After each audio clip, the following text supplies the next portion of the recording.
Assalamualaikum warahmatullahi wabarakatuh. Selamat datang di Kitab Mawas Diri. Di sini kita akan menggali perjalanan panjang sejarah bangsa, khususnya mengenai berdirinya dan runtuhnya Kesultanan Mataram. Mataram yang pernah menjadi salah satu kerajaan terbesar di Jawa. Semoga apa yang kita bahas bisa memberi wawasan baru dan pelajaran berharga bagi kita semua. Berdirinya Kesultanan Mataram. Awal mula Kesultanan Mataram. Kesultanan Mataram bermula dari sebuah kadipaten kecil bernama Mataram yang berada di bawah naungan Kerajaan Pajang pada abad ke-16. Kisahnya dimulai dengan Ki Ageng Pemanahan, seorang tokoh karismatik yang mendapat hadiah tanah Mataram dari Sultan Hadiwijaya, Raja Pajang. Hadiah ini diberikan atas jasanya membantu menumpas Arya penangsang dalam perebutan takhta Pajang.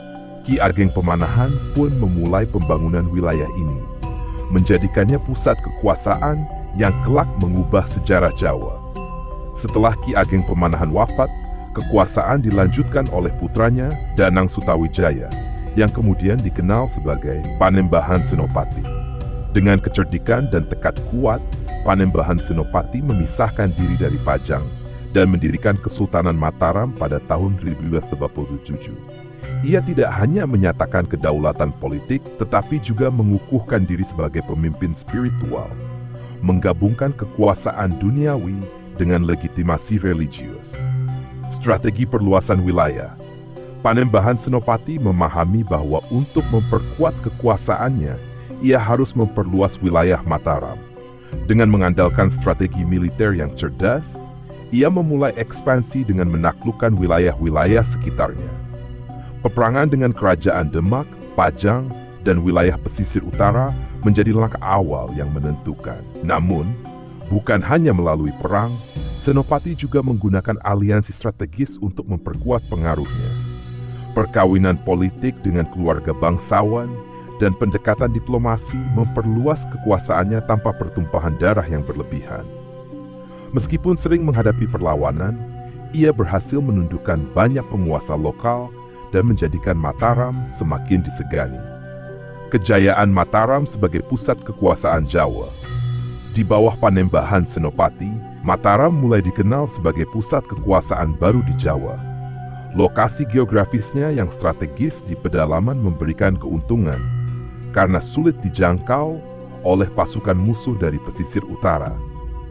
Senopati juga membangun infrastruktur seperti jaringan irigasi yang mendukung pertanian, sehingga Mataram menjadi wilayah yang makmur secara ekonomi.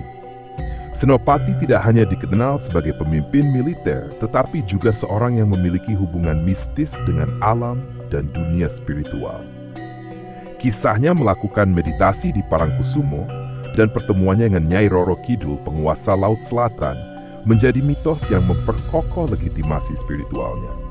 Hal ini memberikan kesan bahwa kekuasaan Senopati tidak hanya berasal dari manusia, tetapi juga dari dunia gaib. Pada masa ini, Mataram menjelma menjadi simbol kekuatan baru di Jawa. Dari sebuah kadipaten kecil, ia berkembang menjadi kesultanan yang menantang dominasi kekuasaan tradisional di pesisir utara. Panembahan Senopati tidak hanya membangun sebuah negara, tetapi juga meletakkan fondasi kebesaran Mataram yang akan dikenang hingga masa mendatang. Masa keemasan di bawah Sultan Agung. Kebijakan Sultan Agung dalam memperkuat militer dan pemerintahan. Sultan Agung yang memerintah Kesultanan Mataram pada awal abad 17 dianggap sebagai salah satu raja terbesar dalam sejarah Jawa.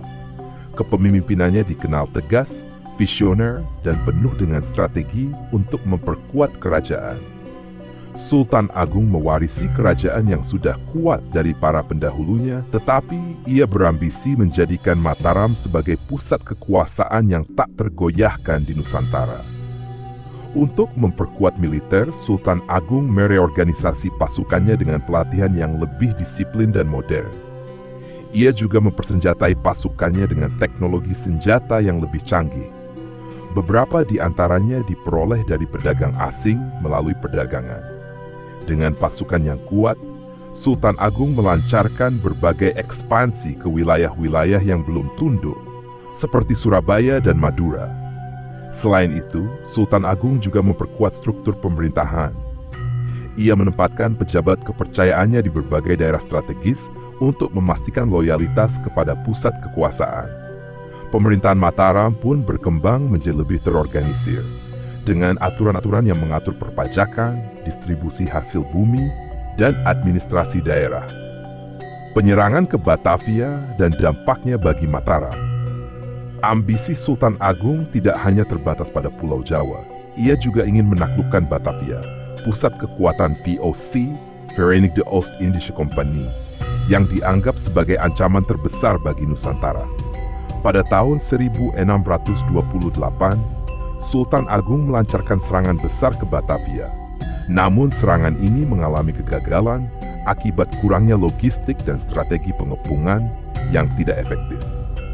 Tidak menyerah, Sultan Agung melancarkan serangan kedua setahun kemudian, pada tahun 1629.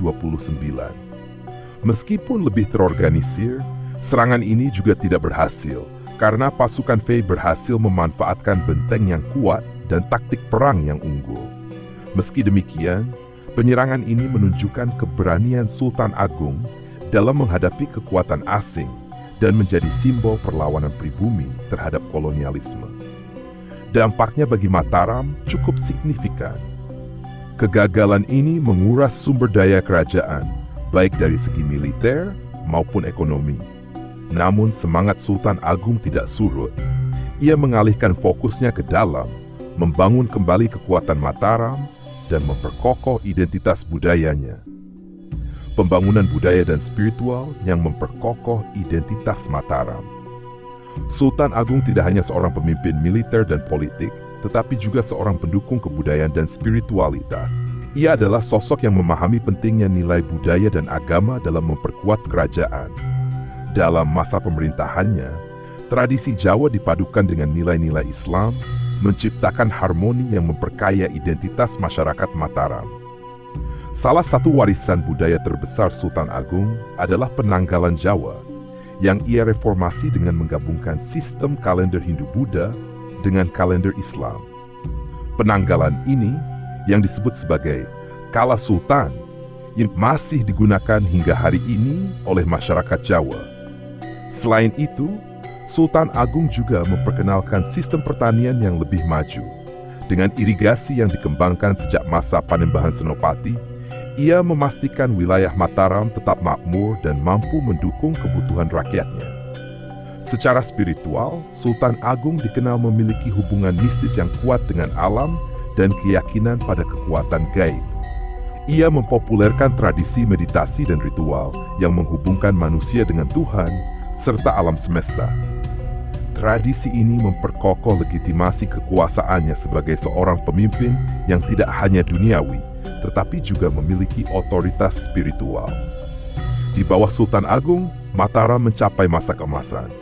Wilayahnya yang luas, budaya yang kaya, dan pemerintahan yang terorganisir menjadikannya kekuatan utama di Jawa. Sultan Agung meninggalkan warisan yang menginspirasi generasi-generasi selanjutnya. Meskipun tantangan besar mulai muncul setelah masa pemerintahannya. Masa setelah wafatnya Sultan Agung, konflik suksesi dan intrik di istana. Setelah Sultan Agung wafat pada tahun 1645, Kesultanan Mataram menghadapi tantangan besar dalam mempertahankan kejayaannya. Kepemimpinan beralih kepada putranya Amangkurat pertama, yang memiliki gaya pemerintahan berbeda dari ayahnya. Tidak seperti Sultan Agung yang dikenal tegas dan visioner, Amangkurat pertama sering dianggap lemah dan kurang mampu menjaga stabilitas kerajaan. Masa suksesi ini menjadi awal dari konflik internal yang berlarut-larut. Beberapa bangsawan dan kerabat kerajaan merasa tidak puas dengan kepemimpinan baru. Intrik politik di istana meningkat dengan perebutan pengaruh di antara para pejabat tinggi dan keluarga bangsawan. Pertikaian ini tidak hanya terjadi di dalam keraton, tetapi juga melibatkan wilayah-wilayah taklukan yang mulai menunjukkan tanda-tanda pemberontakan. Meningkatnya pengaruh patih dan pejabat tinggi dalam pemerintahan. Di tengah melemahnya otoritas raja, patih dan pejabat tinggi kerajaan mulai memainkan peran yang lebih dominan dalam pemerintahan. Jabatan strategis ini seringkali digunakan untuk kepentingan pribadi atau kelompok, bukan demi kepentingan kerajaan. Akibatnya, sistem pemerintahan menjadi tidak efektif dan penuh dengan konflik kepentingan. Beberapa patih bahkan berani menjalankan kebijakan yang bertentangan dengan kehendak raja, menciptakan ketegangan yang semakin memperlemah pusat kekuasaan. Pejabat-pejabat ini juga memanfaatkan pengaruh mereka untuk menguasai sumber daya ekonomi, sehingga rakyat kecil semakin terbebani oleh pajak dan kerja paksa. Melemahnya pengawasan terhadap wilayah taklukan.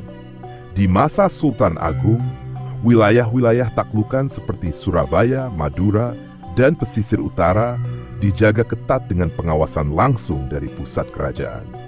Namun setelah wafatnya Sultan Agung, pengawasan terhadap daerah-daerah ini mulai melemah.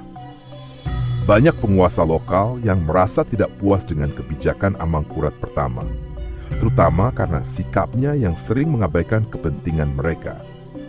Situasi ini memicu pemberontakan di berbagai wilayah. Yang paling terkenal adalah pemberontakan Trunajaya pada tahun 1675.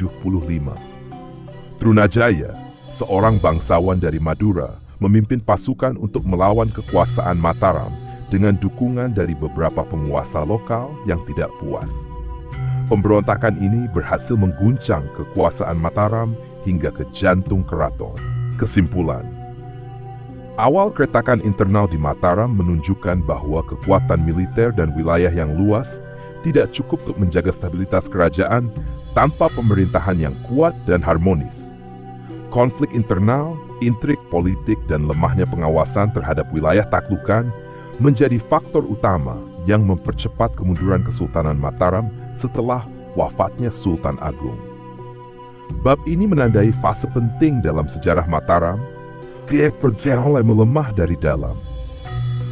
Awal abad ke-18 menandai babak baru dalam sejarah Mataram, ketika Verenigd Oost-Indische Compagnie semakin intensif terlibat dalam konflik internal kerajaan. VOC, yang awalnya hanya berdagang, melihat peluang untuk memperluas pengaruhnya di Jawa dengan memanfaatkan ketidakstabilan di Mataram. Pada masa pemerintahan Amangkurat kedua, hubungan antara Mataram dan mulai terjalin. Namun, hubungan ini lebih banyak didasarkan pada kebutuhan sepihak Mataram akan bantuan militer untuk menumpas pemberontakan. VOC dengan cerdik menawarkan bantuan tetapi dengan syarat yang memberatkan, termasuk penguasaan wilayah tertentu sebagai ganti rugi.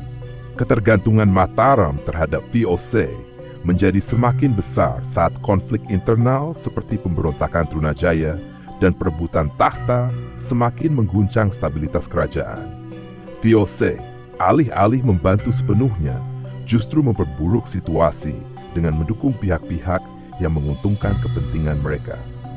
Perjanjian Giyanti yang memecah wilayah Mataram.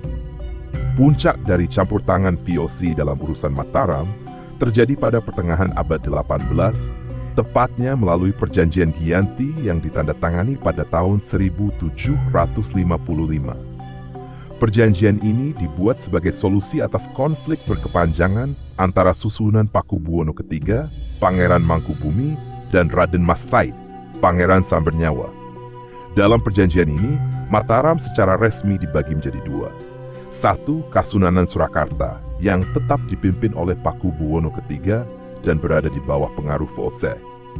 Dua, Kesultanan Yogyakarta, yang diberikan kepada Pangeran Mangkubumi, yang kemudian bergelar Sultan Hamengkubuwono pertama. Pembagian ini mengakhiri konflik antar pewaris tahta, tetapi sekaligus memecah kedaulatan Mataram yang sebelumnya utuh. Bagi VOC, perpecahan ini adalah kemenangan besar karena mereka berhasil memanfaatkan politik divide et impera untuk memperlemah kerajaan. Dampak politik divide et impera oleh Belanda. Strategi divide et impera atau politik pecah belah yang diterapkan VOC membawa dampak jangka panjang bagi Mataram. Dengan membagi wilayah kekuasaan, Belanda memastikan bahwa kedua kerajaan pecahan Mataram saling bersaing dan tidak memiliki kekuatan yang cukup untuk melawan kekuasaan kolonial. Dampak lain dari politik ini adalah hilangnya otoritas Mataram sebagai pusat kekuasaan di Jawa. Meskipun secara formal kedua kerajaan masih memiliki penguasa masing-masing, namun mereka hanya menjadi simbol belaka dengan kebijakan-kebijakan penting ditentukan oleh VOC. Rakyat kecil juga menjadi korban dari perpecahan ini. Pajak yang semakin tinggi, kerja paksa, dan ketidakstabilan politik membuat kehidupan mereka semakin sulit. Sementara itu, para bangsawan yang sebelumnya berpengaruh mulai kehilangan otonomi mereka di bawah pengawasan ketat VOC. Kesimpulan, campur tangan VOC menjadi titik balik dalam sejarah Mataram. Perjanjian Giyanti tidak hanya memecah kerajaan, tetapi juga menghancurkan otoritas dan martabat Mataram sebagai pusat kekuasaan Jawa. Politik divide et impera memastikan bahwa Belanda menjadi pihak yang paling diuntungkan dari konflik internal ini. Bab ini mencerminkan bagaimana kekuatan asing dapat dengan mudah mengambil keuntungan dari keretakan dalam sebuah kerajaan dan pentingnya persatuan untuk menjaga kedaulatan. Pembentukan Kesultanan Yogyakarta dan Kasunanan Surakarta. Pembagian Kesultanan Mataram menjadi dua kerajaan besar adalah hasil dari Perjanjian Giyanti pada tahun 1755. Perjanjian ini tidak hanya mengakhiri konflik internal yang berkepanjangan, tetapi juga menandai dimulainya era baru di mana kekuasaan Mataram yang utuh secara resmi terpecah. Kesultanan Yogyakarta dibentuk dengan Pangeran Mangkubumi sebagai pemimpin pertamanya. Ia diangkat sebagai Sultan Hamengkubuwono I dan diberi wilayah kekuasaan di bagian selatan Mataram. Yogyakarta menjadi pusat pemerintahan baru, dengan keraton yang dibangun untuk mencerminkan otoritas spiritual dan politik yang baru. Sementara itu, Kasunanan Surakarta tetap berada di bawah kekuasaan Pakubuwono III yang mendapat dukungan penuh dari VOC. Surakarta melanjutkan tradisi Mataram sebagai penerus takhta yang sah, tetapi dengan kekuasaan yang lebih terbatas. Karena banyak wilayah telah diserahkan kepada Belanda sebagai imbalan atas bantuan militer dan politik. Konflik antara kedua kerajaan pecahan Mataram. Meskipun Perjanjian Giyanti diharapkan membawa perdamaian, pembagian ini justru menciptakan rivalitas antara Yogyakarta dan Surakarta. Kedua kerajaan seringkali bersaing untuk mendapatkan pengaruh politik dan ekonomi di Jawa. Persaingan ini diperburuk oleh intervensi VOC yang sengaja mengadu domba kedua belah pihak untuk memastikan kekuasaan kolonial tetap dominan. Konflik antara kedua kerajaan pecahan Mataram tidak hanya terjadi di tingkat politik, tetapi juga di bidang budaya. Masing-masing kerajaan mengklaim sebagai penerus sah Kesultanan Mataram dan keduanya berusaha membangun identitas budaya yang lebih kuat. Hal ini terlihat dari perbedaan dalam adat, seni, dan tradisi keraton yang mulai berkembang di masing-masing wilayah. Hilangnya otoritas Mataram sebagai pusat kekuasaan Jawa. Pembagian Mataram menjadi dua kerajaan secara efektif menghapuskan status Mataram sebagai pusat kekuasaan Jawa. Kekuasaan politik Mataram yang dulu dihormati oleh seluruh Jawa, kini hanya menjadi bayangan masa lalu.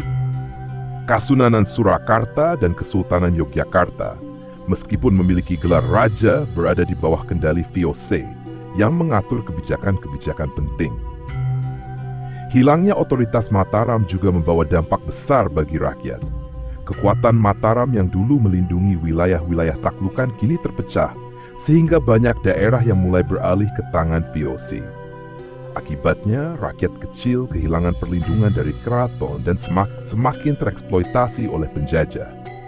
Kesimpulan, pembagian Kesultanan Mataram melalui Perjanjian Giyanti adalah salah satu peristiwa terpenting dalam sejarah Jawa. Meski di satu sisi membawa stabilitas, di sisi lain peristiwa ini menandai berakhirnya era Mataram sebagai kekuatan besar di Jawa. Rivalitas antara Yogyakarta dan Surakarta mencerminkan dampak politik pecah belah yang diterapkan oleh VOC. Sementara rakyat menjadi pihak yang paling menderita dari perpecahan ini. Bab ini mengajarkan pentingnya persatuan dalam mempertahankan kekuatan dan kedaulatan sebuah bangsa.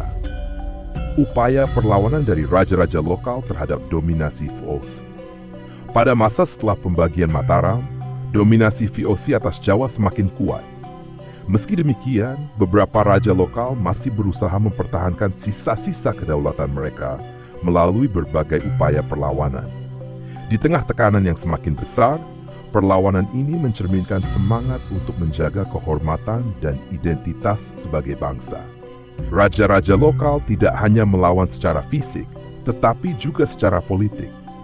Mereka mencoba menyatukan kekuatan di antara wilayah-wilayah taklukan yang masih memiliki otonomi, meskipun seringkali usaha ini digagalkan oleh politik David et Impera OC.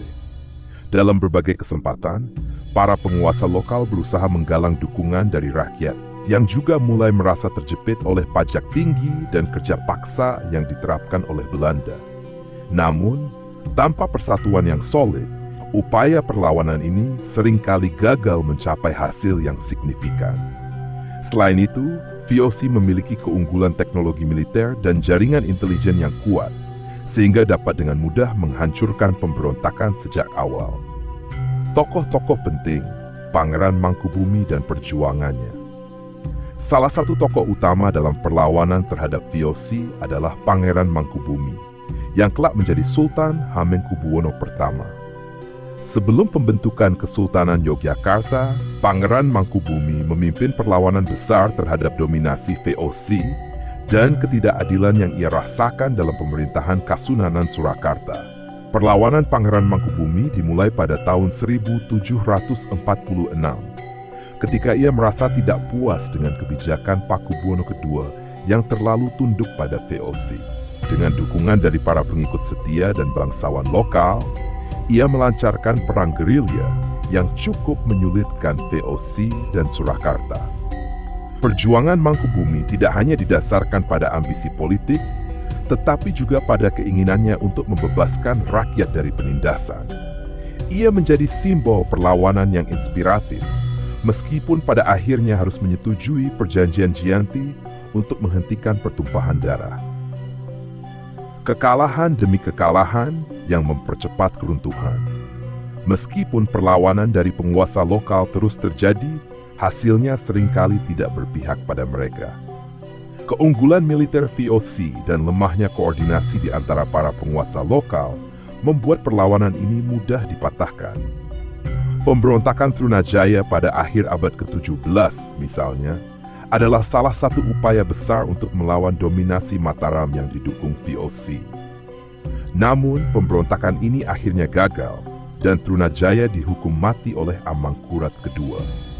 Setelah pembagian Mataram, perjuangan Pangeran Mansaite juga menjadi contoh penting dari upaya perlawanan yang gigih. Namun, seperti perjuangan Mangkubumi, perlawanan ini berakhir dengan kompromi politik, di mana Sambernyawa akhirnya diberi wilayah kecil untuk dikelola sebagai kadipaten. Dengan kekalahan demi kekalahan, perlawanan penguasa lokal mulai kehilangan momentumnya. VOC semakin memperkuat cengkeramannya atas Jawa, mengubah raja-raja lokal menjadi penguasa simbolis yang sepenuhnya berada di bawah kendali mereka. Kesimpulan, babak terakhir perlawanan dari penguasa lokal menandai akhir dari era kedaulatan penuh di Jawa. Meskipun banyak upaya heroik dilakukan oleh tokoh-tokoh seperti Pangeran Mangkubumi dan Raden Mas Said, keunggulan VOC dalam teknologi, politik, dan strategi membuat perlawanan ini tidak berhasil menghentikan dominasi kolonial. Namun, perjuangan mereka tetap menjadi simbol semangat perlawanan yang tidak pernah padam, menginspirasi generasi-generasi berikutnya untuk terus berjuang demi kemerdekaan. Hilangnya kebanggaan budaya Jawa di bawah tekanan kolonial. Saat kekuasaan Kesultanan Mataram mulai melemah, kebudayaan Jawa yang menjadi identitas utama kerajaan juga mengalami tekanan hebat. Dominasi VOC tidak hanya memengaruhi politik dan ekonomi, tetapi juga menyerang akar budaya masyarakat Jawa. Keraton, yang sebelumnya menjadi pusat budaya dan seni, kehilangan otonominya untuk mendukung ekspresi budaya yang bebas. Seni tari, sastra, dan musik tradisional seperti gamelan hang-hang diadaptasi untuk memenuhi selera para penguasa kolonial atau digunakan sebagai alat diplomasi untuk menjaga hubungan baik dengan Belanda. Sementara itu, sistem nilai dan adat istiadat yang dijunjung tinggi mulai tergerus oleh masuknya norma-norma baru yang diperkenalkan oleh Belanda. Rakyat kecil yang sebelumnya bangga dengan tradisi Jawa mulai kehilangan rasa hormat terhadap simbol-simbol budaya seperti keraton karena institusi ini dianggap tidak lagi mampu melindungi mereka dari eksploitasi kolonial akibat campur tangan asing. Kehadiran VOC dan sistem kolonial yang mereka terapkan membawa perubahan besar dalam tatanan sosial masyarakat Jawa. Hierarki tradisional yang berpusat pada keraton dan bangsawan mulai tergeser oleh kekuatan ekonomi baru yang didominasi oleh para pedagang dan pejabat kolonial Belanda. Bangsawan Jawa yang dulunya memegang kekuasaan besar, kini menjadi bawahan VOC yang harus tunduk pada perintah mereka. Banyak di antara bangsawan ini yang kehilangan tanah dan kekayaannya karena kebijakan pajak tinggi dan monopoli dagang yang diterapkan oleh Belanda. Rakyat kecil, terutama petani, berada di lapisan paling bawah dari tatanan sosial baru ini. Mereka tidak hanya harus memenuhi kewajiban pajak yang berat, tetapi juga dipaksa bekerja dalam sistem kerja paksa yang diberlakukan untuk mendukung ekonomi kolonial. Hal ini menyebabkan ketimpangan sosial yang semakin tajam, dengan rakyat kecil menderita di bawah tekanan ekonomi dan sosial. Bagaimana rakyat menghadapi transisi ke era kolonial? Di tengah tekanan budaya dan sosial, rakyat Jawa menunjukkan kemampuan untuk bertahan dan beradaptasi. Mereka mulai mengembangkan cara-cara baru untuk melestarikan tradisi, meskipun dalam kondisi terbatas. Misalnya, seni wayang kulit tetap dipentaskan di desa-desa sebagai sarana untuk menyampaikan kritik sosial secara terselubung terhadap kebijakan kolonial.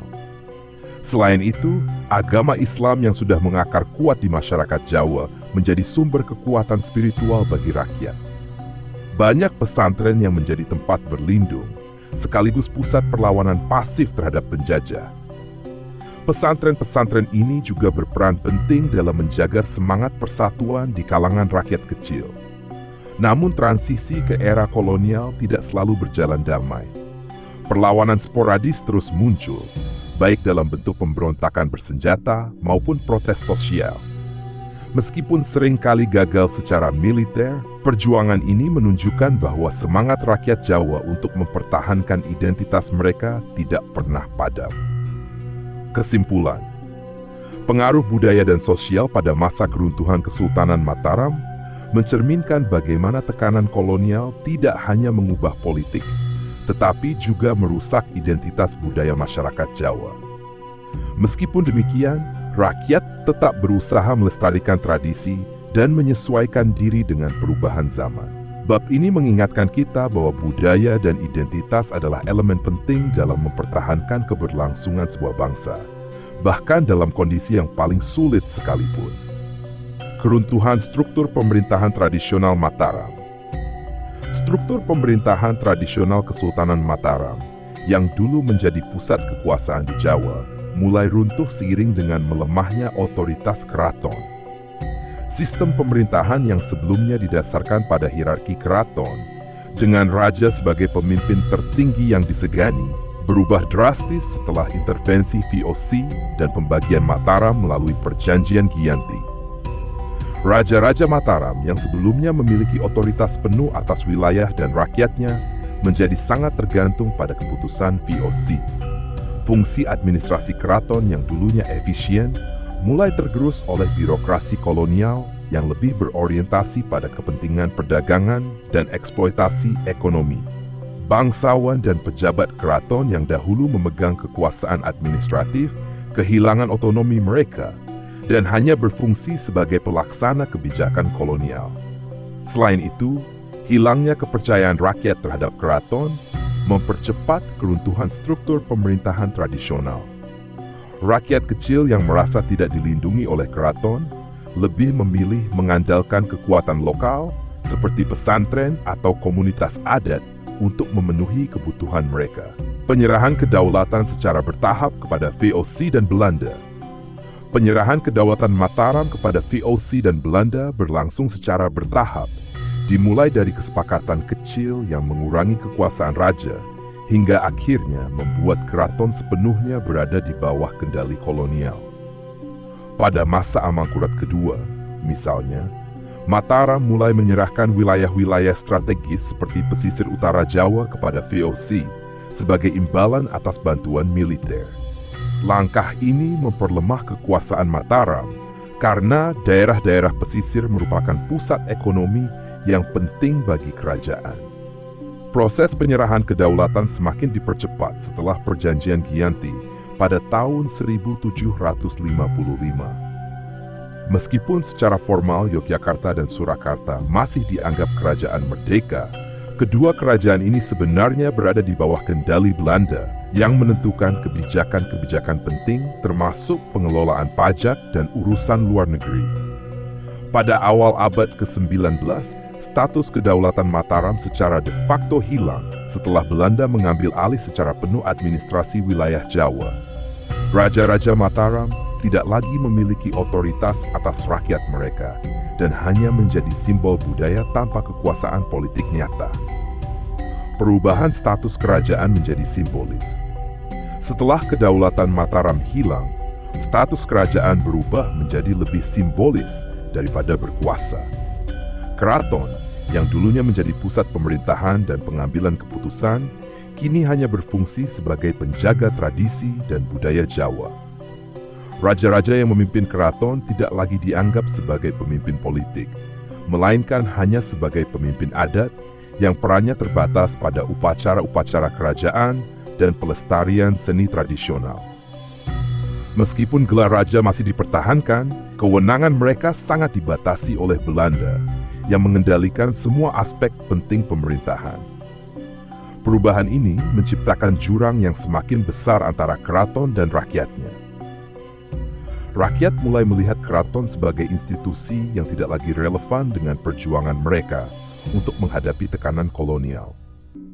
Namun, keraton tetap memiliki nilai sentimental dan spiritual sebagai simbol identitas budaya Jawa, terutama di kalangan masyarakat pedesaan. Kesimpulan, keruntuhan sistem pemerintahan tradisional Mataram adalah akhir dari era kedaulatan politik kerajaan Jawa. Penyerahan kedaulatan kepada VOC dan Belanda, baik secara sukarela maupun paksa, menandai transformasi Mataram dari kerajaan yang berdaulat menjadi sekadar simbol budaya. Meskipun peran politik keraton memudar, warisan budaya dan tradisi yang dipertahankan oleh keraton tetap menjadi bagian penting dari identitas masyarakat Jawa hingga hari ini. Bab ini mengajarkan kita tentang pentingnya kemandirian politik dalam menjaga martabat dan keberlanjutan sebuah bangsa. Jejak sejarah Mataram yang masih bisa ditemukan hingga kini. Meski Kesultanan Mataram Islam runtuh akibat pengaruh kolonial dan perpecahan internal, jejak sejarahnya tetap bisa ditemukan hingga kini dalam berbagai bentuk. Salah satunya adalah situs-situs bersejarah seperti Keraton Yogyakarta dan Keraton Surakarta yang masih berdiri sebagai simbol dari warisan Mataram. Keraton-keraton ini tidak hanya menjadi pusat kebudayaan Jawa, tetapi juga mengingatkan kita pada kemegahan Kesultanan Mataram yang pernah memerintah sebagian besar Pulau Jawa. Selain itu, sejumlah tradisi budaya seperti tari, musik gamelan, dan wayang kulit yang berkembang pesat pada masa kejayaan Mataram masih hidup dan dipraktikkan hingga sekarang. Peninggalan arsitektur dan seni yang berkembang di masa Mataram juga menjadi saksi bisu perjalanan panjang sejarah kerajaan ini, yang memadukan unsur-unsur Jawa dan Islam dalam identitas budaya mereka. Di Yogyakarta, makam-makam para sultan yang mendirikan kerajaan juga menjadi tempat ziarah, mengingatkan masyarakat akan pentingnya pemerintahan yang adil dan berwibawa. Begitu pula di Surakarta, yang masih menjadi pusat kebudayaan dan pelestarian tradisi Jawa, meskipun peran politik keraton sudah tidak lagi sama. Nilai-nilai yang bisa diambil dari kejayaan dan keruntuhan Mataram. Dari kejayaan dan keruntuhan Mataram, kita dapat mengambil sejumlah nilai yang relevan dalam kehidupan berbangsa dan bernegara. Salah satunya adalah pentingnya persatuan dan kekuatan internal dalam menghadapi ancaman luar. Keruntuhan Mataram banyak dipengaruhi oleh perpecahan internal dan ketidakmampuan kerajaan untuk bersatu menghadapi ancaman kolonial. Perpecahan ini, seperti dalam Perjanjian Giyanti, mengingatkan kita bahwa perpecahan dalam suatu bangsa akan melemahkan daya saing dan kemampuannya untuk bertahan terhadap tekanan eksternal. Selain itu, nilai dari keberanian dan semangat perlawanan rakyat Mataram, meskipun seringkali berakhir dengan kekalahan, tetap memberikan pelajaran tentang keteguhan hati dalam memperjuangkan kedaulatan. Tokoh-tokoh seperti Pangeran Mangkubumi dan Pangeran Sambernyawa menunjukkan bagaimana individu dapat mempengaruhi jalannya sejarah meskipun terjebak dalam situasi yang sangat sulit. Kejayaan Mataram juga mengajarkan kita pentingnya pemerintahan yang berpihak pada rakyat dan melindungi nilai-nilai keadilan sosial.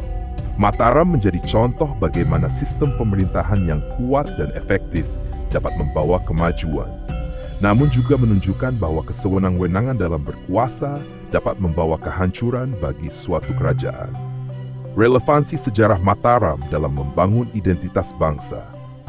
Meskipun Kesultanan Mataram runtuh berabad-abad lalu, warisan dan pelajaran dari sejarahnya tetap relevan dalam membangun identitas bangsa Indonesia. Mataram Islam yang menggabungkan budaya Jawa dan Islam menjadi bagian dari fondasi awal identitas bangsa Indonesia yang multikultural. Kerajaan ini mengajarkan kita tentang pentingnya toleransi antar budaya dan agama, yang merupakan prinsip dasar dalam masyarakat Indonesia hingga kini. Pentingnya keberagaman ini juga tercermin dalam berbagai elemen budaya, agama, dan tradisi yang masih hidup di Indonesia. Kejayaan Mataram Islam mengajarkan bahwa meskipun suatu bangsa dapat menghadapi berbagai tantangan, identitas budaya dan sejarah yang kuat akan tetap menjadi sumber kekuatan dalam menghadapi perubahan zaman. Selain itu, perlawanan terhadap kolonialisme yang dilakukan oleh para penguasa dan rakyat Mataram menjadi sumber inspirasi untuk perjuangan kemerdekaan Indonesia. Semangat perjuangan tersebut mengingatkan kita akan pentingnya menjaga kedaulatan dan keutuhan negara, serta memperjuangkan keadilan dan kemerdekaan bagi seluruh rakyat. Kesimpulan, warisan sejarah Mataram Islam memberikan banyak pelajaran tentang pemerintahan, perlawanan, dan budaya. Meskipun kerajaan ini telah runtuh, nilai-nilai yang terkandung dalam perjalanan sejarah Mataram tetap hidup dalam masyarakat Indonesia hingga saat ini. Pembelajaran dari kejayaan dan keruntuhan Mataram menjadi cermin bagi kita untuk terus menjaga persatuan, keadilan, dan kebanggaan terhadap budaya dan identitas bangsa. Dengan memahami warisan sejarah ini, kita dapat terus membangun Indonesia yang lebih kuat, bersatu, dan berbudaya, serta tetap menghargai keberagaman yang menjadi salah satu kekuatan terbesar bangsa ini. Terima kasih telah mengikuti perjalanan sejarah dalam Kitab Mawas Diri kali ini. Semoga kisah tentang Mataram ini memberi kita banyak pelajaran tentang kekuatan dan kerentanannya, serta bagaimana sejarah membentuk identitas bangsa kita. Jangan lupa untuk like, share, dan subscribe agar kita bisa terus berbagi pengetahuan dan cerita menarik lainnya. Sampai jumpa di episode berikutnya. Wassalamualaikum warahmatullahi wabarakatuh.